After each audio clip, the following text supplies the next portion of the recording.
Si, como les manifesté al inicio, si alguien tiene alguna duda o algún comentario, podríamos resolverlas ahorita antes de comenzar la clase. Si no hubiera ningún comentario, ninguna duda, entonces vamos a comenzar ya la clase para continuar con lo que nos hemos quedado.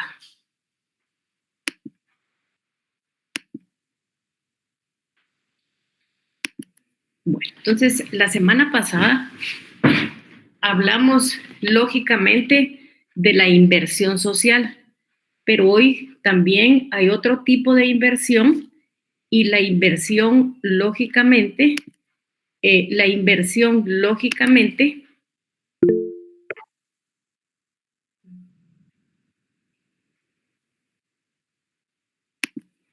entonces tenemos lo que es la inversión financiera. ¿A qué nos referimos cuando hablamos de inversión financiera? Son aquellos gastos que efectúa el sector público no empresarial que consisten en aportes de capital y en adquisición de acciones u otros valores representativos de capital de empresas públicas, así como de instituciones nacionales e internacionales, incluyendo aquí las concesiones de préstamos a corto y a largo plazo. Prácticamente con esto culminaríamos el tema del gasto público. Es importante también que tengamos claro nosotros que los préstamos de corto y a largo plazo son de carácter reintegrable, otorgados en forma directa o mediante instrumentos de deuda que se acuerdan con instituciones del sector público, del sector externo y otras entidades. En todos los casos, la realización de estos gastos responden a la consecución de objetivos de política fiscal y no lograr rentabilidad en la aplicación de excedentes financieros. Eso quiere decir que nuestra base fundamental es cumplir con el objetivo, y el objetivo del gasto público es la satisfacción de las necesidades de la población. También tenemos inversión pública física, que es importante. ¿Qué es la inversión pública física? Es el gasto que el Estado efectúa en maquinaria y equipo, en construcción de carreteras y obras públicas que realiza el gobierno central.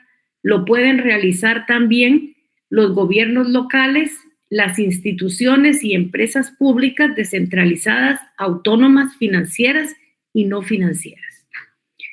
Y con esto concluimos, como les digo, el tema del gasto público y vamos a entrar ahora a desarrollar el tema de crédito público y deuda pública. Si cuando nosotros pensamos como Estado efectuar los gastos correspondientes, nos damos cuenta que el dinero que tiene el Estado no es suficiente para cubrir precisamente esos gastos, el Estado puede pensar en adquirir crédito público. El crédito público, lógicamente, le va a generar una deuda pública. ¿Qué vamos a ver del punto número 8 del crédito público y la deuda pública? Vamos a ver la definición de crédito público, vamos a ver las clasificaciones más comunes que se tienen de crédito público, vamos a ver la definición de deuda pública, clasificación de la deuda pública, y vamos a hablar de las discusiones que hay sobre crédito público y deuda pública y su incidencia en la economía guatemalteca. Cuando nosotros hace días vimos el tema que tiene que ver con los recursos públicos y tomamos como referencia lo que indicaba Héctor Villegas, él dijo que los ingresos del Estado, que entre los ingresos del Estado se encuentran los recursos que se obtienen de utilizar el crédito público o empréstitos.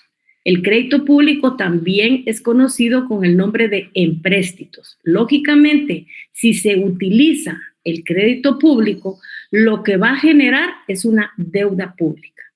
O sea, siempre que se utilice la figura del crédito público, vamos a obtener, lógicamente, el dinero que necesitamos.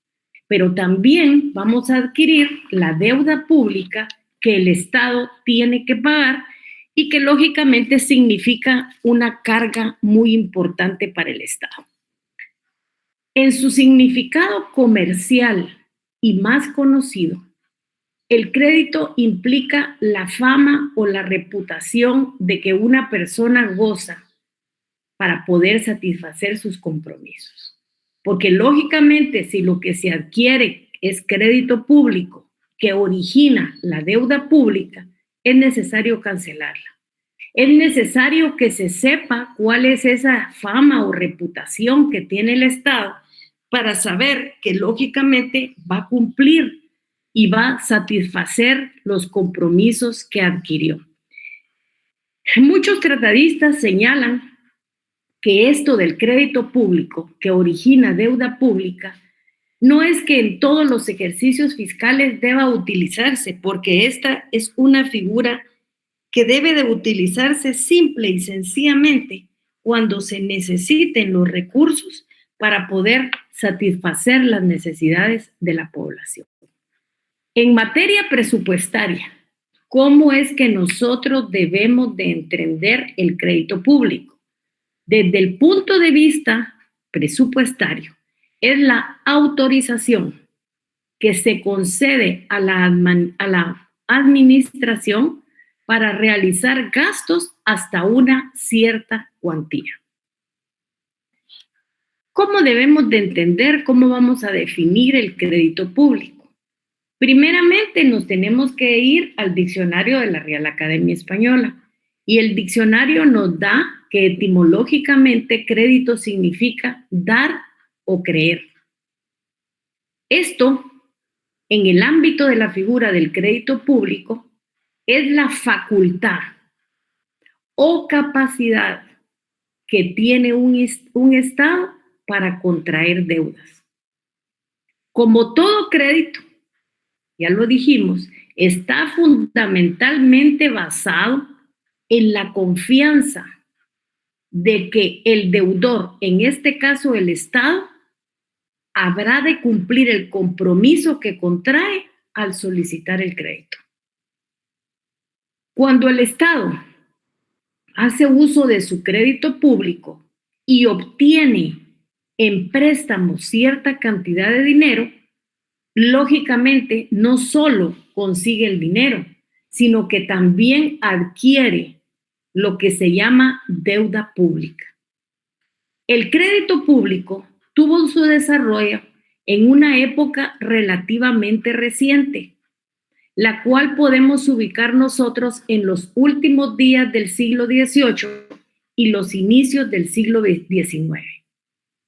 Antes de esto, los gobiernos recurrían al crédito público tan solo ocasionalmente, por importes reducidos y con mayores dificultades en la actualidad. El crédito público es considerado como un recurso financiero.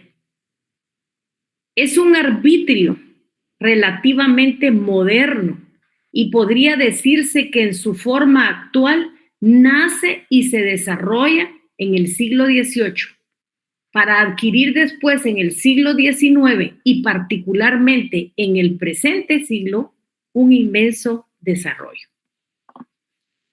La clasificación más general que ustedes van a encontrar de crédito público es aquella que se distingue entre crédito público externo y crédito público interno, que da origen a su vez a la clasificación de la deuda pública. Lógicamente, hay deuda pública cuando se utiliza el crédito público. El resultado del crédito público no es solo adquirir una cantidad de dinero que va a solucionar el problema del Estado, sino que también nace la obligación de pagar la deuda, que lógicamente, siguiendo este camino, la deuda pública también se divide en deuda pública interna y deuda pública externa. ¿Qué es crédito público interno? y qué es crédito público externo. El crédito público externo es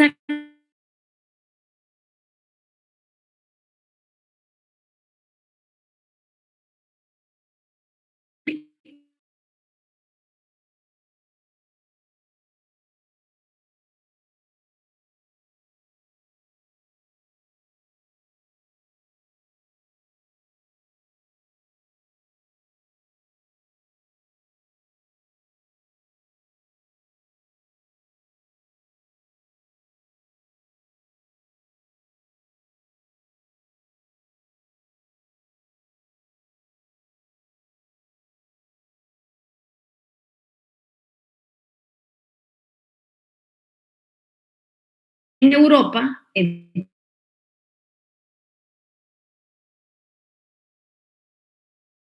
es el crédito público interno.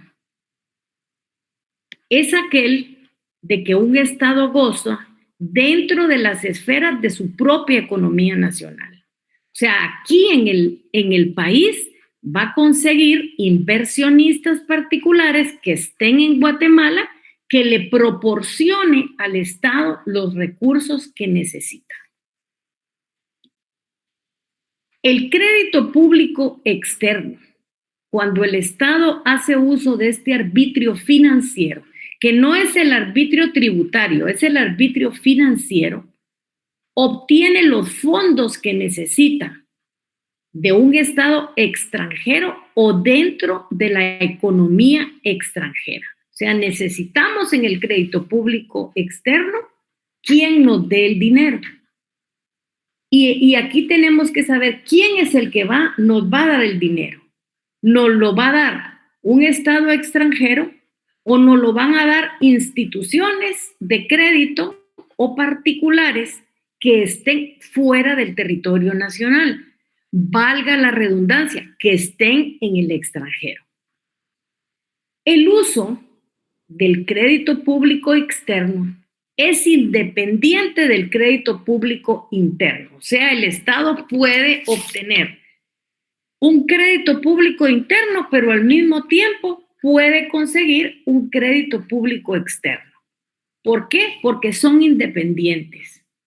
Y así puede suceder que un Estado no logre obtener un crédito externo, pero conserve en cambio intacto su crédito público interno y aquí, dentro de las esferas nacionales, lo pueda conseguir. Las necesidades que originan esta forma de crédito son diferentes también a las que originan el crédito público externo. Pero no es que tenga que adquirirse primero el externo y después el interno, no. Si el Estado logra conseguir estos dos tipos de crédito, esto va a ser completamente importante y con eso va a resolver los problemas que el Estado tiene.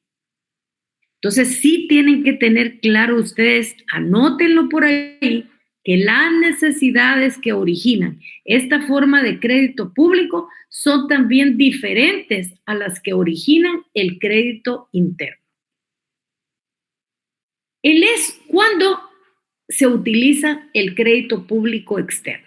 El uso del crédito público externo puede corresponder a la falta de capitales nacionales disponibles para satisfacer la necesidad crediticia del Estado, o también a la necesidad de procurar moneda extranjera para compra de abastecimientos.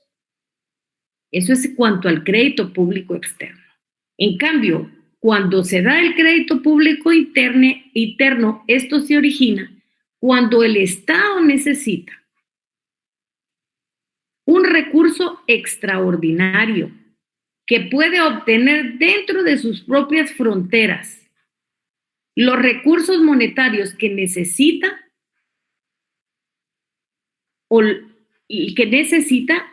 y para hacer los egresos lo que necesita es moneda nacional.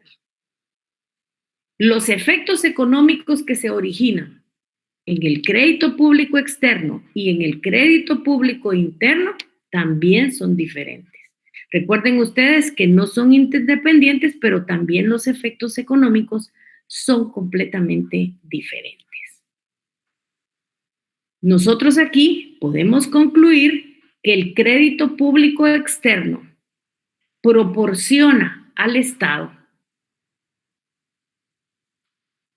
que éste puede emplear con fines productivos o para financiar gastos externos, por ejemplo, de una guerra, o para otros objetos, el servicio de esta deuda externa que se ha originado y que representará en el futuro un desplazamiento de su renta nacional hacia el extranjero. Ese desplazamiento de su renta nacional hacia el extranjero está representada por dos situaciones. ¿Por qué está representada? Está representada por la amortización de la deuda y está representada por el pago de sus intereses. Este peso económico que cae sobre el Estado puede influir o podrá influir sustancialmente en el desenvolvimiento futuro de la economía nacional. ¿Sí? ¿Alguien me ha levantado la mano? ¿Qué deseaba? Licenciada, buenas tardes. ¿Sería tan amable de repetir lo que estaba relacionado a la amortización de la deuda?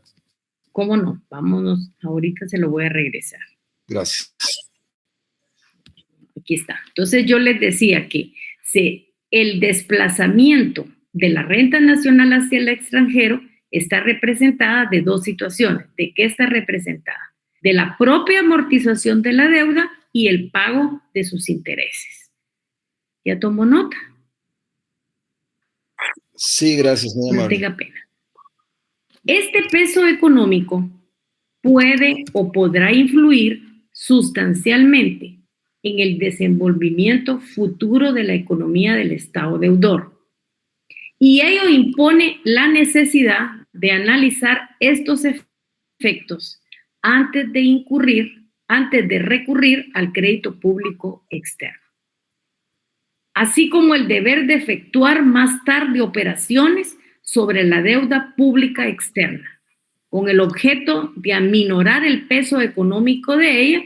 Lógicamente, son operaciones que deben de ser estudiadas por nuestros órganos especializados que conforman parte del gobierno central, que lógicamente es el Ministerio de Finanzas Públicas, y en conjunto quienes realizan estas operaciones y las estudian es el Ministerio en conjunto con el Banco de Guatemala.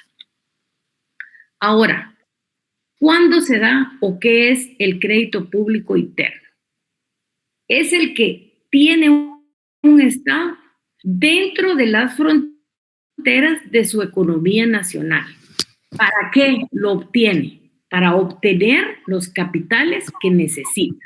Porque lógicamente después de efectuar el gasto público, no es que necesariamente tenga que utilizar el crédito público interno o el crédito público externo, sino lógicamente pensará en utilizarlo si los recursos para pagar los gastos públicos se hacen completamente deficientes. Yo les digo, esta es una figura que debería de usarse muy pocas veces.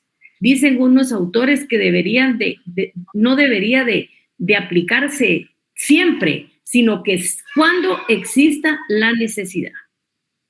La posibilidad de hacer uso de ese recurso financiero depende, lógicamente, de los capitales nacionales disponibles. Si en el país no hay capitales nacionales disponibles que den la posibilidad de la utilización del crédito público interno, pues irremediablemente tenemos que irnos y pensar en crédito público externo. Y del objeto a que habrán de destinarse los fondos provenientes de esta forma de crédito público. Los efectos económicos de este crédito público interno son también profundamente diferentes a los del crédito público externo. En efecto, cuando el Estado hace uso de este recurso, lo que hace es traspasar el poder monetario desde la economía privada hacia el sector público, restándole al sector público, al sector privado, el poder de tomar decisiones económicas con los fondos que el Estado se ha procurado, los que lógicamente pasan a poder del Estado. El peso futuro sobre la economía nacional será también diferente.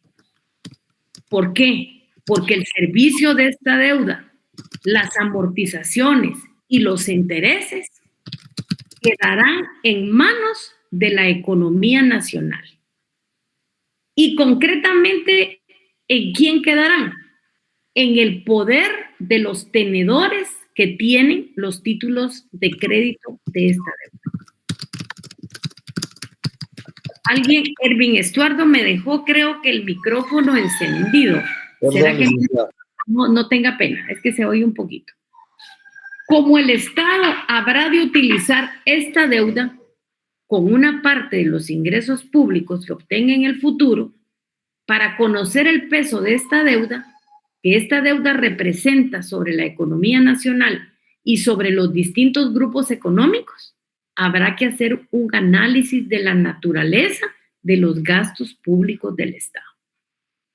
¿Por qué? ¿Por qué se tiene que hacer ese análisis? Primeramente, porque parte de los dineros que reciben provienen de sus dominios, que pudieron contribuir a formar el uso de este crédito. Y enseguida nos surge la idea de cuál es la estructura del sistema impositivo del Estado y la incidencia de los impuestos sobre las distintas economías privadas o grupos económicos, ya que son estos los que proporcionan al Estado los ingresos públicos, con que se sirve la deuda pública interna. En el análisis económico de la deuda pública vamos a volver a hablar de estos temas. Porque sí, lo que sí quiero yo que sepan es, si no se utiliza el crédito público, no habrá deuda pública. Si solamente se utiliza el crédito público interno, la deuda será deuda pública interna.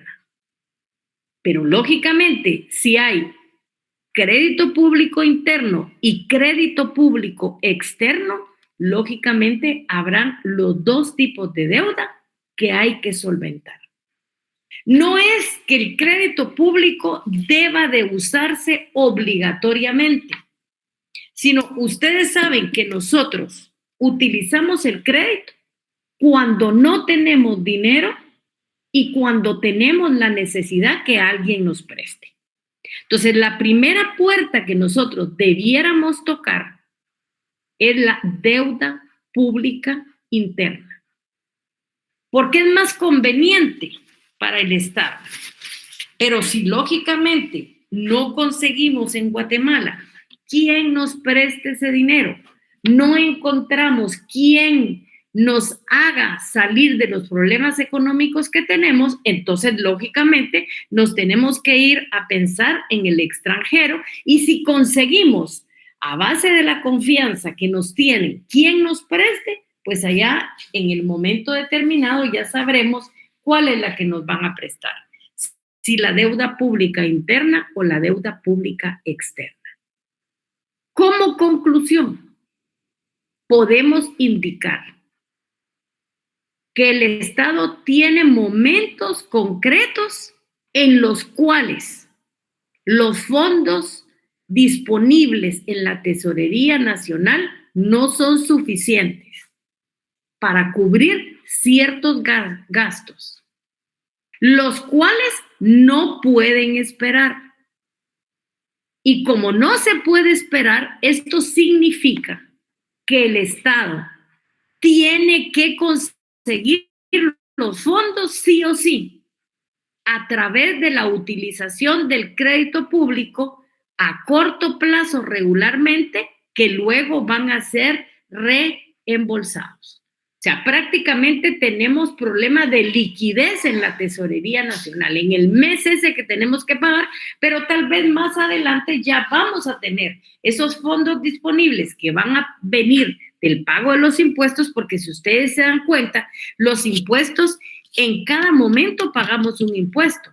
No es que todos los impuestos los vamos a pagar juntos. O sea, yo no sé si ustedes han oído ahorita, pero estaban diciendo que el impuesto de circulación de vehículos ahorita va siendo pagado en un 15%, sí, porque la obligación de pagar ese impuesto nos vence a nosotros el último día del mes de julio. Entonces, hasta ahí ya va a tener el Estado los recursos completos de la percepción de este impuesto.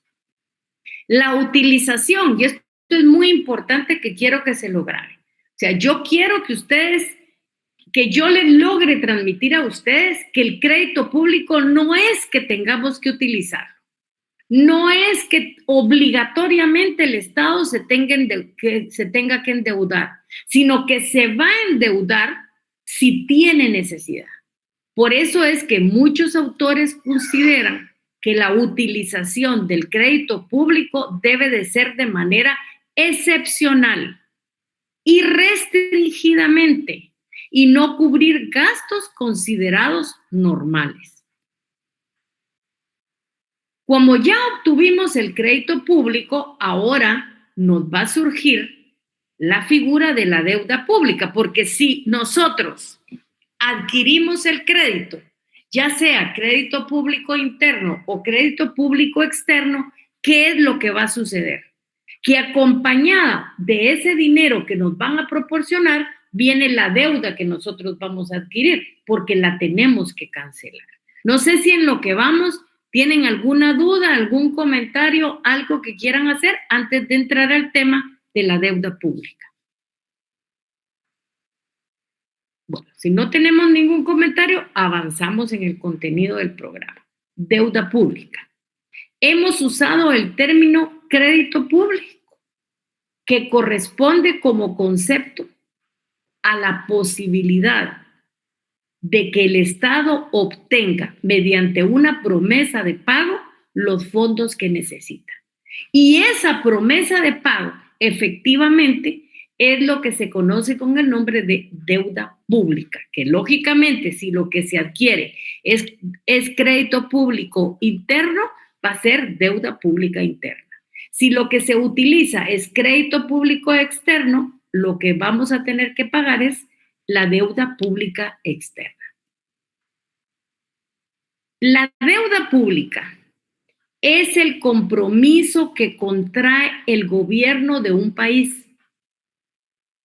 En ella normalmente se incluyen no solo los préstamos autorizados por el gobierno central, sino también los que contraen los organismos regionales o municipales, las instituciones autónomas, empresas del Estado, ya que los mismos quedan formalmente garantizados por el gobierno central. Yo no sé si ustedes vieron durante mucho tiempo que cuando se estaba construyendo el estadio en la universidad, había un gran rótulo que decía que era un gobierno que la universidad, que era un crédito que la universidad había hecho ella con los fondos privativos, pero con la garantía del gobierno central. ¿Qué es entonces la deuda? La deuda se define como un instrumento financiero de naturaleza pacífica para el ente emisor, que puede ser un país, un departamento, un municipio, que busque en los mercados nacionales o extranjeros captar fondos bajo la promesa de futuro pago y renta fijada por una tasa. O sea, también lo que se obtiene aquí nos viene a decir una tasa. ¿Y una tasa de qué? Una tasa de interés. O sea, prometemos nosotros que en el futuro vamos a pagar el préstamo mediante una renta fijada por una tasa de interés. Pero cuando el Estado hace uso de un crédito y obtiene los recursos que requería, es que se origina la deuda pública.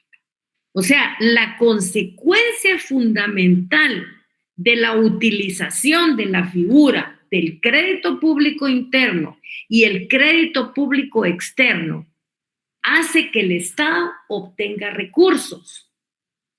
Y cuando obtiene los recursos, automáticamente lo que adquiere también es la deuda, que la tendrá que pagar y que tendrá que pagar intereses. Aunque no son conceptos idénticos, crédito público y deuda pública, en los estudios financieros se les usa indistintamente. Y por eso usaremos en adelante el término deuda pública, para referirnos a su naturaleza técnica, a sus consecuencias económicas y financieras, como sinónimo del uso del crédito público.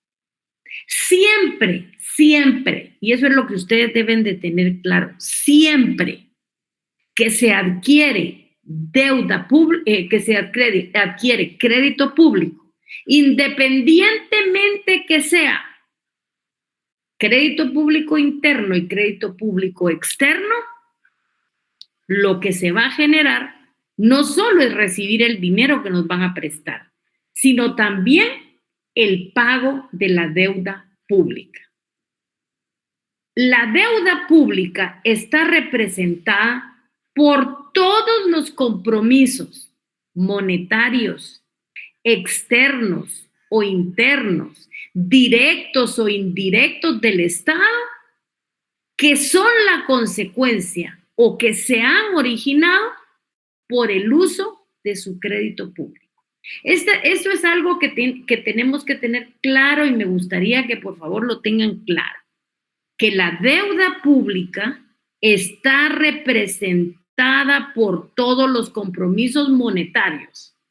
Esos compromisos monetarios pueden ser externos o internos, directos o indirectos del Estado, y que son la consecuencia o que se ha originado del uso del crédito público. Clasificaciones de deuda pública. Si tienen alguna duda, vayan haciéndola, no tengan ningún inconveniente. No hay ningún inconveniente con que tratemos de, si tienen alguna duda, que tratemos lógicamente de resolverlas. Clasificación de la deuda pública. En el estudio de la deuda pública, tomada esta como el conjunto de compromisos monetarios de un Estado, hay diversas clasificaciones atendiendo distintos puntos de vista. ¿Qué es la deuda pública? Por eso les regresé esta firmina. Son los compromisos monetarios, internos o externos, directos o indirectos, que se ha originado por el uso del crédito público. Entonces, ¿cuál es la consecuencia de la utilización del crédito público? Adquirir una deuda pública. Lógicamente, si nosotros no adquirimos crédito público ni deuda pública, nunca crédito público interno y externo, nunca vamos a tener una deuda pública. Entonces aquí en esta volvemos a decir, dice, en el estudio de la deuda pública, tomada esta como el conjunto de compromisos monetarios de un Estado, se formulan diversas clasificaciones atendiendo a distintos puntos de vista. ¿Qué es lo que interesa aquí? Aquí lo que tenemos como interés nosotros es que cuando nos referimos a la deuda pública, las características, las distintas partes en que se divide la deuda pública y por qué esas características que tiene la deuda pública, ¿qué determinan? Determinan sus efectos y sus consecuencias, así como las operaciones financieras que pueden hacerse con las diferentes clases de deuda pública. Lógicamente, la clasificación de la deuda pública va a atender la misma clasificación del crédito público. La deuda pública puede ser interna y externa. ¿Cuándo la deuda pública es externa? Ustedes para saber eso externa, imagínense otros países, otras instituciones que están fuera del territorio nacional. Deuda pública interna será un capital, serán instituciones, será un particular que están dentro de las fronteras del país. Esa es la gran diferencia que nosotros debemos de manejar. Deuda pública externa es aquella que corresponde al uso del crédito público externo. Permítanme un momento. Del Estado y se caracteriza porque el acreedor o acreedores de esta deuda son un extranjero o un inversionista extranjero. Es también característica de esta deuda externa la circunstancia de que la suma debida no está expresada en moneda nacional del Estado deudor, sino en la moneda del Estado acreedor. Y aquí hay dos situaciones. ¿Quién es el Estado deudor? En el caso este. ¿Quién es el deudor? Díganme, ¿quién es el deudor? Guatemala, por ejemplo, el Estado. Así es, el Estado de Guatemala. Muy bien, Hervé. ¿Y el acreedor quién es? El país o la institución financiera que nos presta el dinero. Exactamente. El acreedor es el que nos da el dinero y el deudor es el que la prestó. La deuda externa es cuando el pago debe hacerse en el exterior mediante la transferencia de valores y especialmente cuando se aplica una ley extranjera. Guatemala ha suscrito varios préstamos de este tipo. Últimamente creo que no ha pasado por el Congreso ningún préstamo. Intenciones han habido, pero con la fiesta que hay en el Congreso no se han puesto de acuerdo para la obtención de otro crédito. Deuda pública externa es la suma de las deudas que tiene un país con entidades extranjeras. Y la deuda pública, sepan ustedes que es la consecuencia del crédito público que ha contraído el Estado. Si el Estado no ha contraído ningún crédito, ni interno ni externo, lógicamente no tendrá la consecuencia. Y la consecuencia es la deuda pública contraída por el Estado. Ahora miremos la deuda pública interna. Es la que se origina por el uso del crédito público de un Estado dentro de su propia economía nacional. Por eso les decía yo, dentro de su propio territorio. La deuda pública interna, lógicamente, si está dentro de su propio territorio, es aquella que se emite y se paga dentro del país, siendo aplicable las leyes nacionales y teniendo jurisdicción en los tribunales nacionales. La deuda pública interna, si ustedes quieren otra definición, es la que se origina por el uso del crédito público interno. Comprende todas las obligaciones contraídas por el gobierno con acreedores nacionales que pueden ser personas individuales o jurídicas. Pero también hay otro tipo de deuda que puede ser consolidada y flotante. sea, ya vimos esa, pero también la deuda puede ser consolidada y flotante. Y vamos a ver en qué consiste lo consolidada y lo flotante.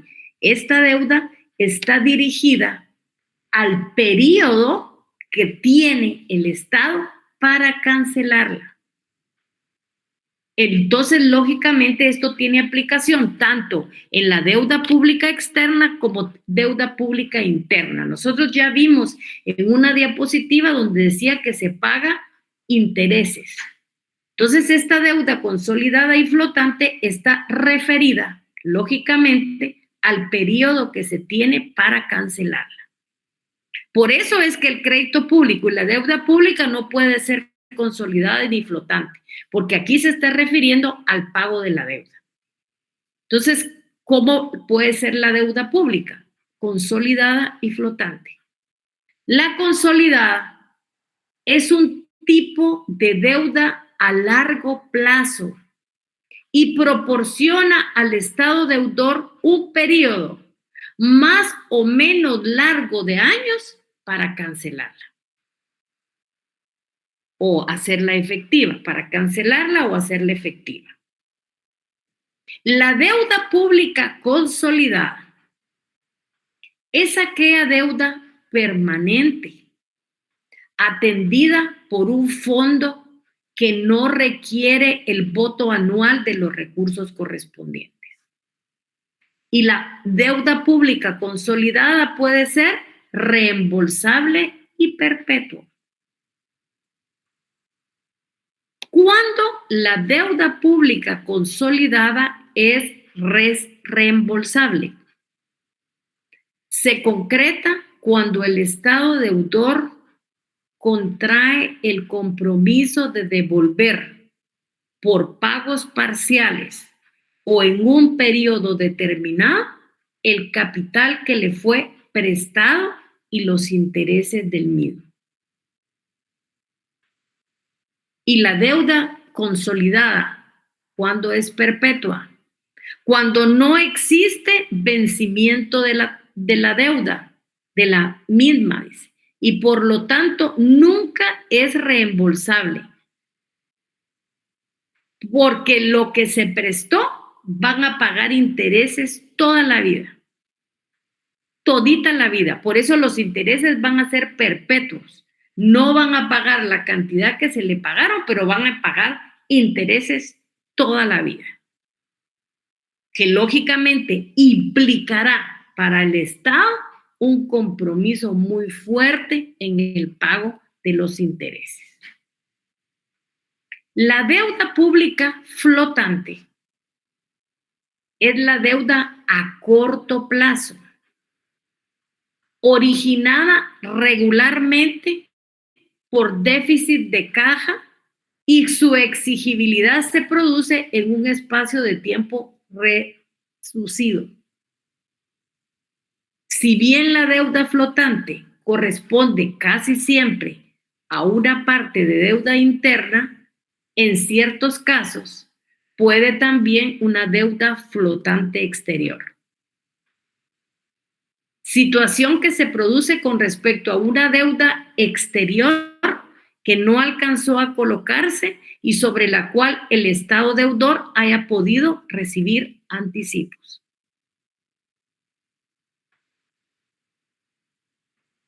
La deuda flotante es la que el Tesoro del Estado contrae en un breve periodo de tiempo. ¿Y por qué dirán ustedes por qué es tan corta? Porque es para solucionar necesidades momentáneas de caja, por gastos imprevistos o por retraso en los ingresos ordinarios.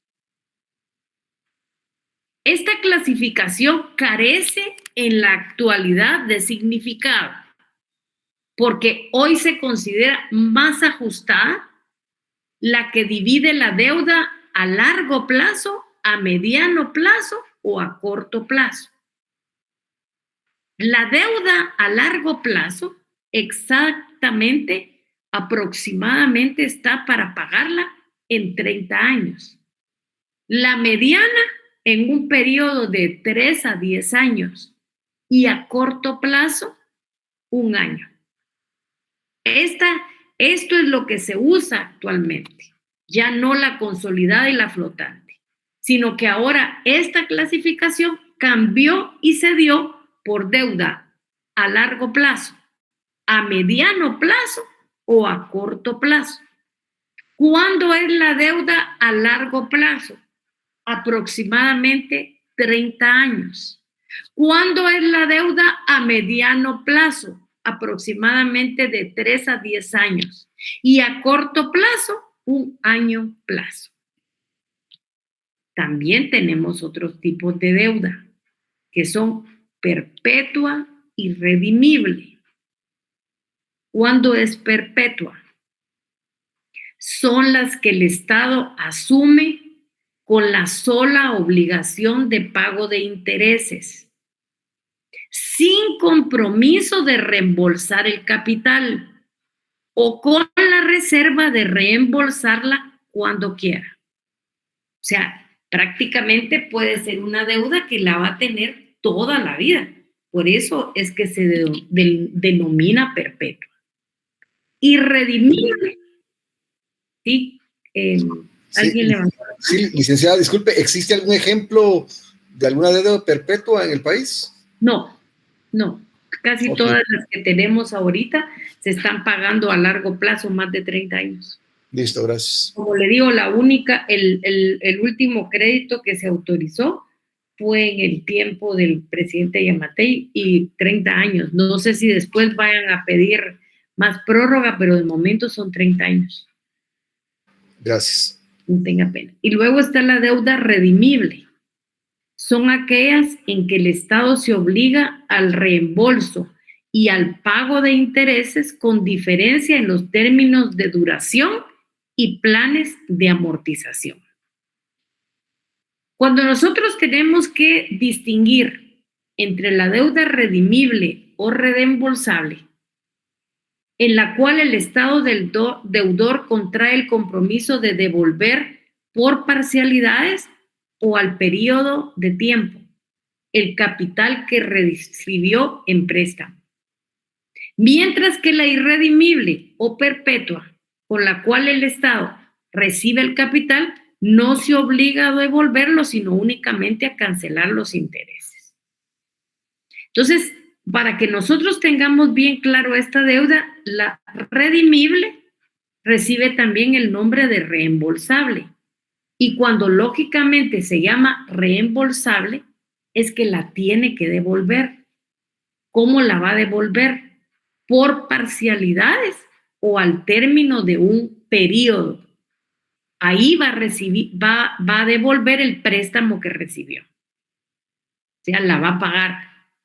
Pero mientras la irredimible o perpetua, el Estado que recibió el capital no lo va a devolver, sino únicamente va a cancelar los intereses estipulados en la deuda siempre.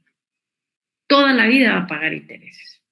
Entonces, lógicamente, como toda la vida va a pagar intereses, claro, va a ser muy cómodo al Estado, pero va a llegar un momento en donde va a pagar más de lo que se le prestó.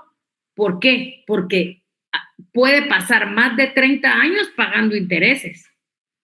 Entonces, lógicamente, es una comodidad para el Estado, pero es un endeudamiento, porque es una deuda que la va a tener para toda la vida. Entonces, des en cuenta que puede ser redimible o reembolsable, que como su nombre lo dice, la va a pagar.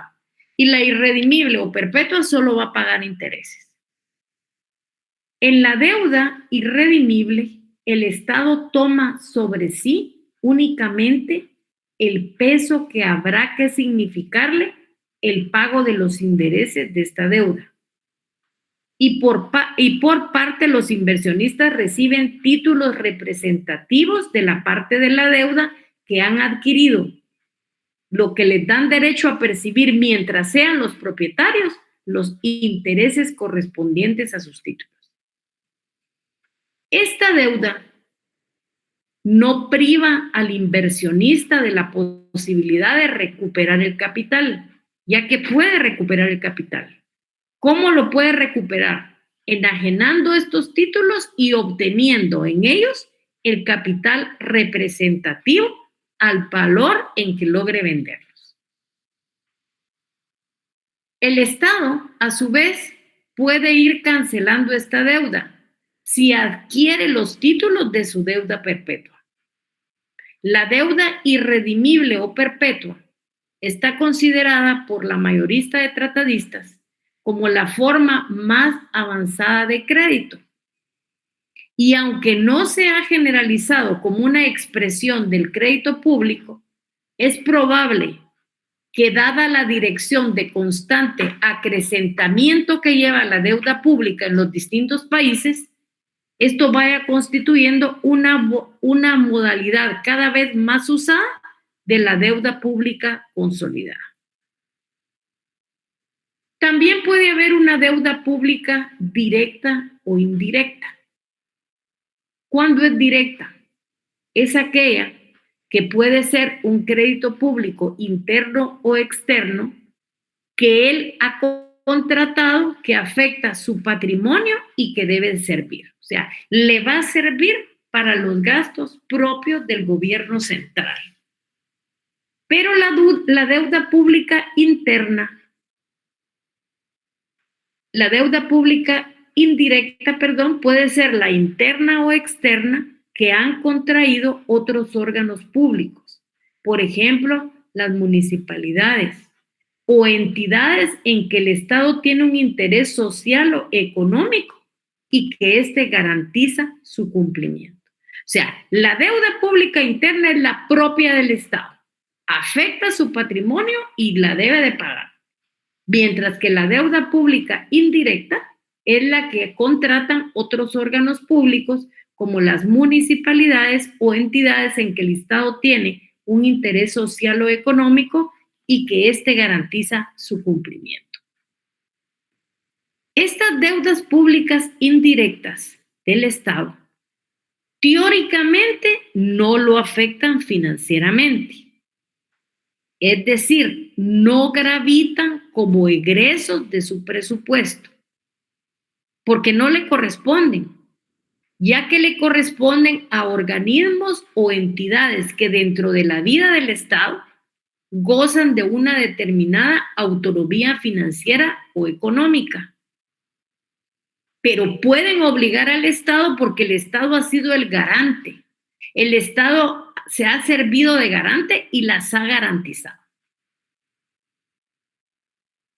Las deudas públicas indirectas del Estado que pueden venir de un crédito público interno o externo tienen, desde el punto de vista de la economía nacional, los mismos efectos de una deuda directa, ya que crean iguales problemas de transferencias de ingresos o disminución de la renta nacional disponible para uso del Estado deudor. La deuda pública generada por el uso del crédito público y materializada jurídicamente en el empréstito tiene influencia decisiva sobre diversos aspectos en la economía nacional. ¿Cómo se representa la deuda pública? La deuda pública se puede representar en bonos. ¿Qué son los bonos? Son un instrumento legal de crédito mediante el cual se adquiere el compromiso de pagar una cantidad prefijada en una fecha concreta cuando se cumplan determinados requisitos. También se puede representar la deuda en documentos crediticios. ¿Qué son los documentos crediticios? Son aquellos documentos que firma un Estado para asegurar el pago de la deuda, en el cual el Estado deudor reconoce ante el ente privado, particular, Estado u organismos internacionales. Entonces, cuando nosotros miramos cómo puede representarse la deuda en bonos o en documentos crediticios. ¿Dudas, preguntas, comentarios?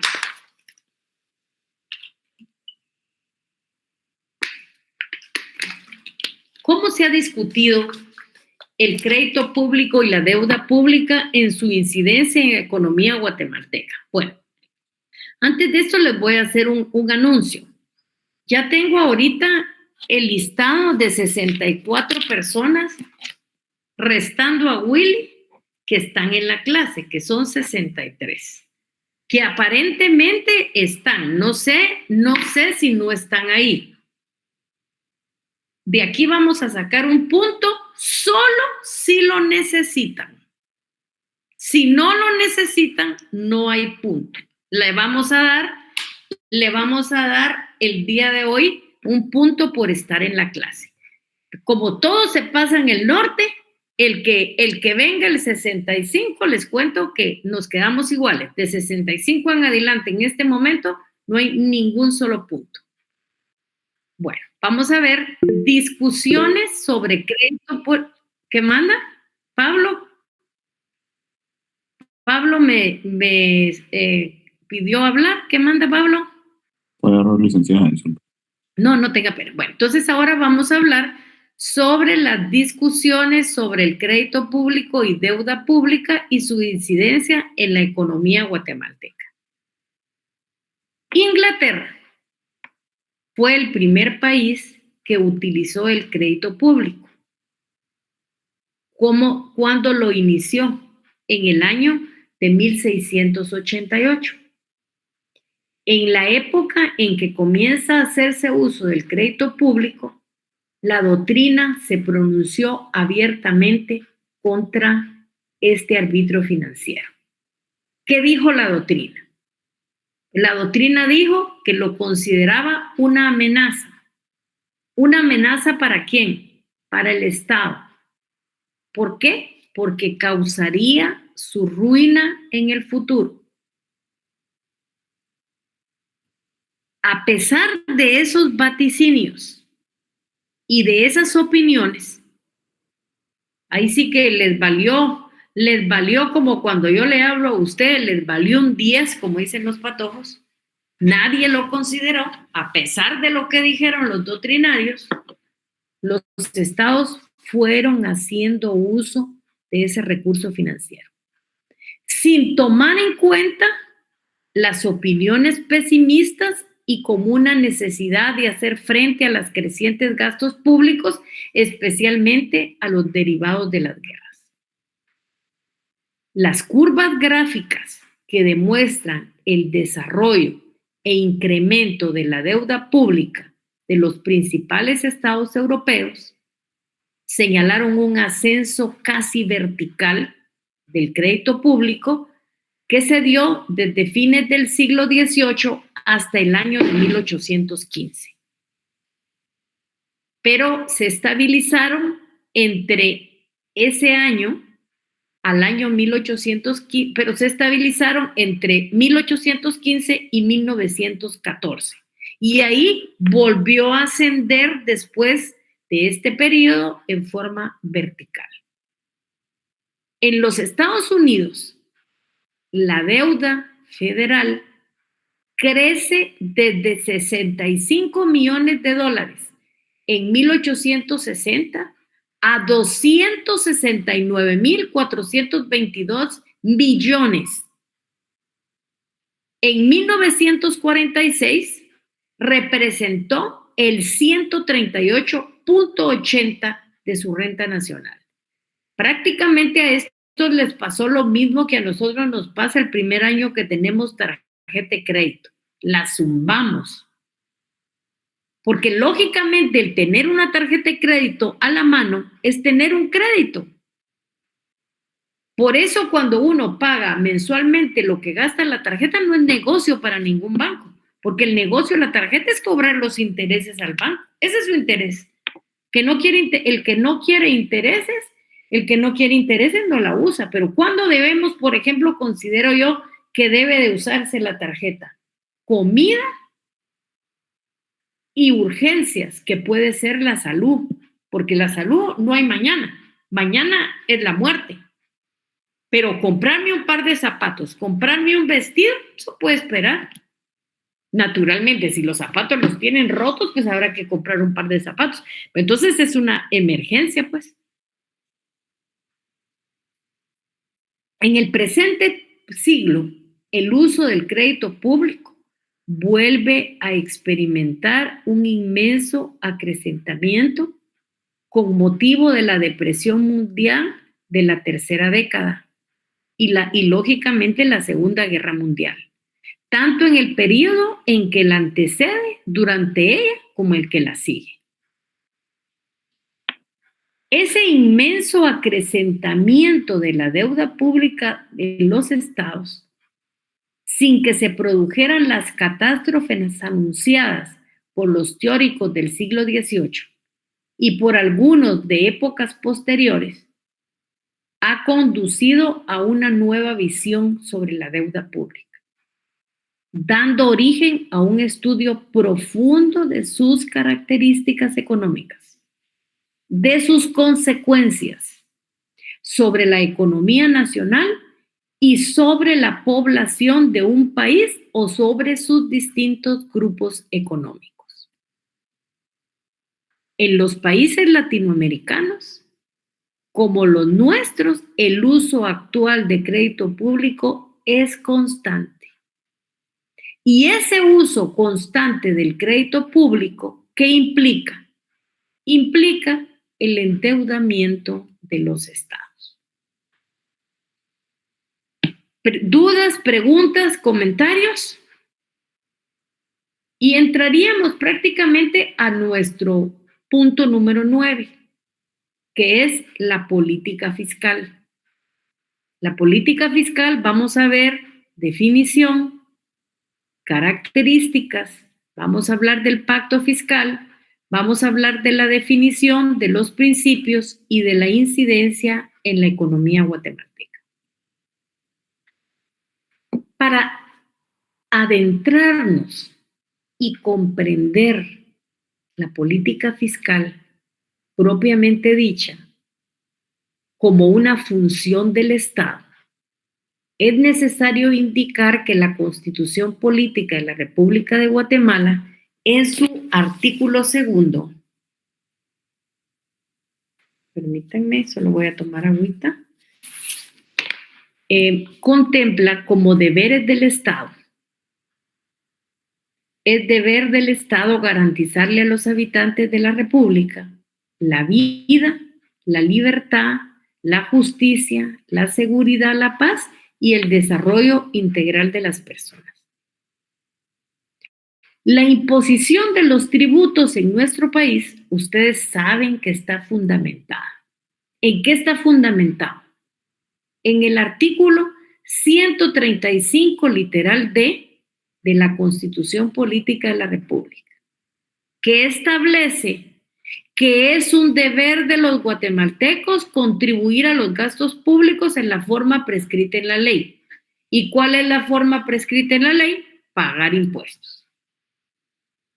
La política fiscal, como una de las funciones que ya repetimos, está lógicamente también relacionada con el artículo 1 de nuestra Carta Magna, que es la realización del bien común para todos los habitantes del país. Ahora vamos a definir qué es política fiscal, pero para poder definir qué es política fiscal, tenemos que definir en primer punto qué es política. La política está dirigida a un número diverso de objetivos, muchos de los cuales se aceptan en grado variable con los principales partidos políticos en la mayoría de países occidentales.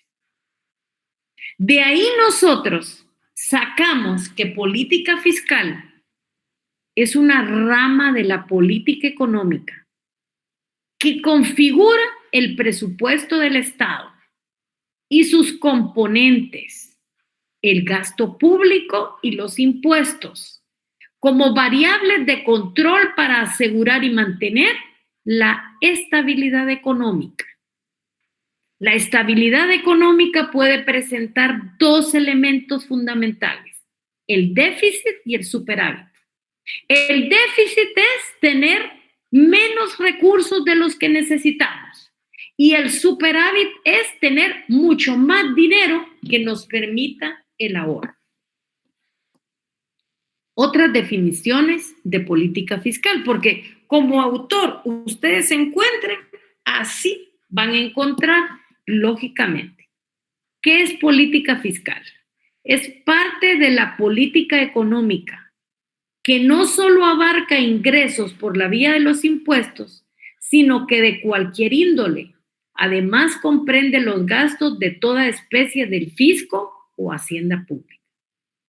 Otra definición, esta definición sí tiene nombre y es de Samuelson. Es el proceso de disponer de los impuestos y los gastos públicos de manera que ayuden a un tiempo a amortizar las oscilaciones del ciclo económico y a mantener una economía progresiva con elevado nivel de empleo y libre de inflación o deflación excesivas. Debe señalarse que una política fiscal adecuada sentará las bases para el crecimiento económico del Estado, que es una precondición para el exitoso combate de la pobreza. ¿Qué es la política fiscal en Guatemala? ¿Cómo la debemos de entender? Es una herramienta con que cuentan los estados para mejorar el bienestar de todas las personas, para promover el crecimiento económico sostenido, sostenible y fortalecer la cohesión social. La política fiscal se ve reflejada principalmente en el presupuesto del Estado. Miren qué cantidad de dinero tenemos en presupuesto del Estado y cómo estamos ahora. ¿Cuál es la importancia de la política fiscal? La importancia de la política fiscal es porque la política fiscal es la base económica que le da viabilidad al propósito de la sociedad de construir el Estado. Simultáneamente debe contribuir a la estabilidad macroeconómica como condición para impulsar el desarrollo, superando su tradicional papel desequilibrante, manifestando en altas tasas de interés y en brechas externas insostenibles. ¿Cuáles son sus características de la política fiscal? En primer lugar, se encarga de establecer el presupuesto del Estado. Segunda característica, trabaja a partir de dos principales herramientas del Estado que son los gastos públicos y los impuestos. Refleja la tercera característica, los gastos económicos del Estado. Cuarto, su principal objetivo es asegurar la estabilidad financiera. La quinta característica es amortizar las variaciones del ciclo económico. Y la sexta, fomenta el crecimiento económico del Estado. 7. Su gestión repercute de manera positiva o negativa en la población. 8. Puede disminuir los niveles de desempleo. Y creo que eso es importante, porque si llenamos los niveles de empleo en lugar de desempleo, el país va a tener un crecimiento económico. Porque busca, como otra característica, garantizar los servicios sociales básicos para la población. ¿Dudas, preguntas, comentarios? ¿Dudas, preguntas, comentarios? Bueno, si no hay dudas, preguntas y comentarios, nos quedaríamos ahí. Gracias, Mauri. Gracias. Les pediría, por favor, que ya, si ustedes se dan cuenta, prácticamente ya estamos a punto de terminar el programa. Entonces, les pido que el último esfuerzo que hagan es de que la semana entrante nos tocan clases presenciales y estemos ahí si son tan amables. Les pediría también un poquito de paciencia, ya casi tenemos las notas. Ya yo espero lo más tarde el martes de la semana entrante, porque ahorita estoy integrando y ya nos quedaría eso. Sí, Eddie Huarcas, ¿qué manda? Usted levantó la mano.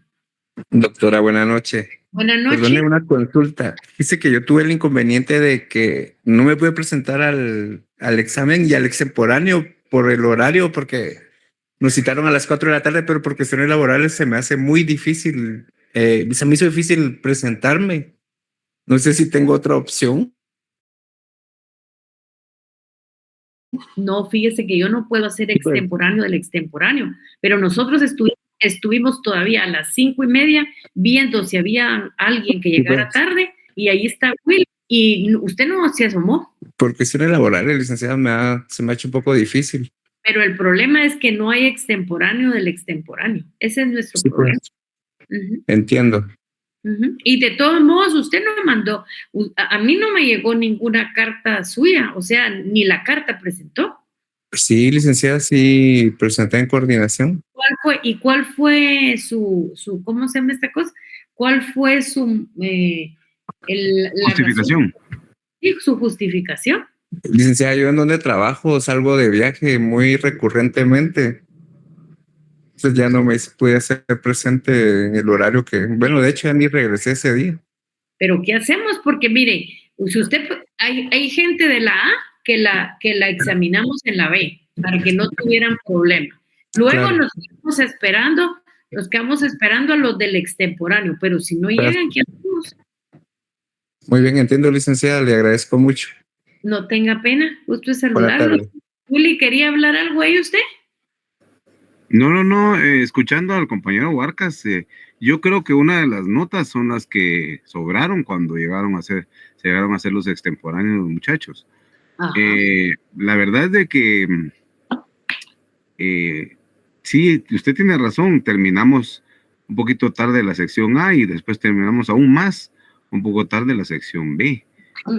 Pues puede ser que él tenga inconvenientes, pero la verdad es que yo en el extemporáneo que estuvimos ahí presencialmente también, que fue el martes, pues ya la misma secretaria Rocío me pidió a mí que por favor cerráramos el salón porque lo iban a ocupar después para clase.